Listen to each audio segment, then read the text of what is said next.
Direito Empresarial 1, Unidade 1, Tema 2, Breve Histórico. Bem-vindo, estudante! Nesta aula, você vai conhecer uma breve evolução histórica do direito comercial até os dias atuais. Hoje, o antigo direito comercial é chamado de direito empresarial, e ele regulamenta a atividade econômica de produção ou circulação e prestação de serviços. Assim, é importante conhecer a evolução histórica desses procedimentos para entender o porquê hoje a empresa é uma instituição social e econômica relevante. Então, vamos começar. Vem comigo. O direito comercial iniciou na Idade Média com o florescimento das primeiras cidades chamadas de burgos e com o desenvolvimento do comércio marítimo. Nesta época se destacam as corporações de ofício como associações de artesãos, comerciantes, ferreiros, etc. Por causa das corporações de ofício, a aplicação do direito foi dividido. Para os não comerciantes, vigoravam as normas de direito civil do senhor feudal. Para aqueles que pertenciam a uma determinada corporação, eram aplicadas as normas internas dessa corporação de ofício.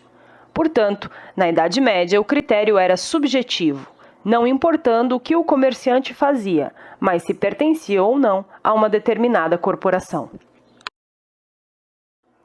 O segundo grande momento de desenvolvimento do direito comercial acontece com a formação dos Estados Nacionais e com a centralização do poder político no monarca.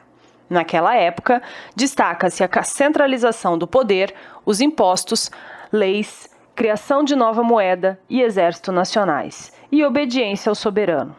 Como você pode ver no gráfico, o Estado absolutista sustentava a igreja e a nobreza, ganhava apoio da burguesia em troca de benefícios negociados, mantinha os camponeses sob regime de submissão, com dívida de impostos feudais pelo uso das terras e de impostos gerais.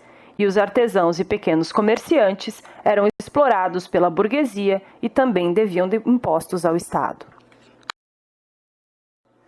Na Idade Moderna, o critério de direito comercial era o objetivo do Código Francês de 1808, que adotou a teoria dos atos do comércio. Ou seja, era comerciante quem praticava determinado ato já tipificado na lei como atividade comercial. Se a lei trazia certa atividade como uma atividade comercial, então eram aplicadas as regras desse direito. Mas se a lei não trazia tal atividade, mesmo tendo características de comércio, então eram aplicadas as regras de direito civil.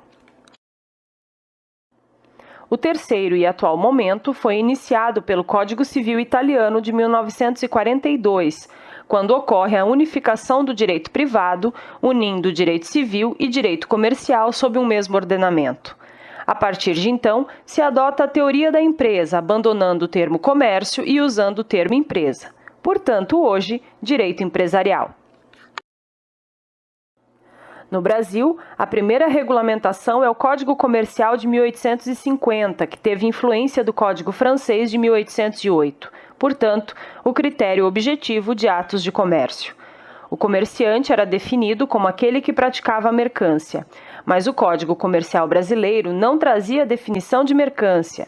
Então foi publicado o Regulamento 737 no mesmo ano, com uma relação de quais atos eram considerados de comércio.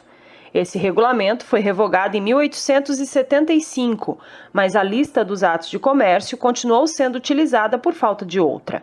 Isso gerou problemas graves, porque vários atos não eram considerados comerciais por não estarem elencados na lista. Por exemplo, não eram considerados comerciais a compra e venda de imóveis, a atividade rural e a prestação de serviços. Por influência do Código Civil Italiano de 1942 e na tentativa de resolver os problemas causados pela teoria dos atos de comércio, o Brasil publicou o Código Civil de 2002.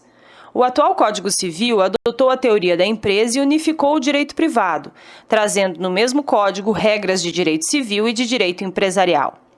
Detalhe: o Código Comercial de 1850 não foi totalmente revogado pelo Código Civil.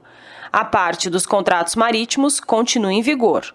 Além disso, o Código Civil não é a única fonte de direito empresarial. As leis especiais continuam em vigor e sendo muito utilizadas para regular diversos temas mais específicos da teoria da empresa. Agora, no Brasil, é considerado empresário aquele que atua conforme o artigo 966 do Código Civil, ou seja, quem exerce profissionalmente atividade econômica organizada para a produção ou circulação de bens e serviços. Nesta aula, você conheceu um pouco da evolução histórica do direito empresarial. Você aprendeu que o início foi na Idade Média, a partir da formação de burgos e crescimento de relações comerciais, e que passou por 3 grandes momentos de desenvolvimento. Na Idade Média, com a organização das corporações de ofício, adotou-se o critério subjetivo, havendo tratamento diferenciado entre associados às corporações e os não associados. Na Idade Moderna, a substituição do sistema feudal pelo sistema nacional e a centralização do poder político na monarquia gerou o critério para a regulamentação do direito comercial como objetivo. O Código Francês, de 1808, adotou a teoria dos atos do comércio com a publicação de uma lista de atividades consideradas típicas de comércio. Na Idade Contemporânea, o Código Civil italiano, a partir de 1942, unificou o direito privado, regulando o direito civil e direito comercial, e adotou a teoria da empresa. O Brasil tem sua primeira regulamentação empresarial em 1850, que adotou a teoria dos atos do comércio com a publicação de uma lista de atos no Regulamento número 737 de 1850. A partir de 2002, o Brasil adere ao sistema italiano e revoga a primeira parte do antigo Código Comercial. Adota a teoria da empresa no atual Código Civil e define empresário no seu artigo 966. Apesar dessa reformulação do sistema de direito empresarial, as leis específicas de temas de direito empresarial continuam em vigor. Isso exige do operador do direito maturidade para fazer a hermenêutica das normas. Lembre-se que no nosso ambiente virtual você também vai encontrar textos de leitura complementar para enriquecer e ampliar o seu conhecimento. Até a próxima aula e bons estudos!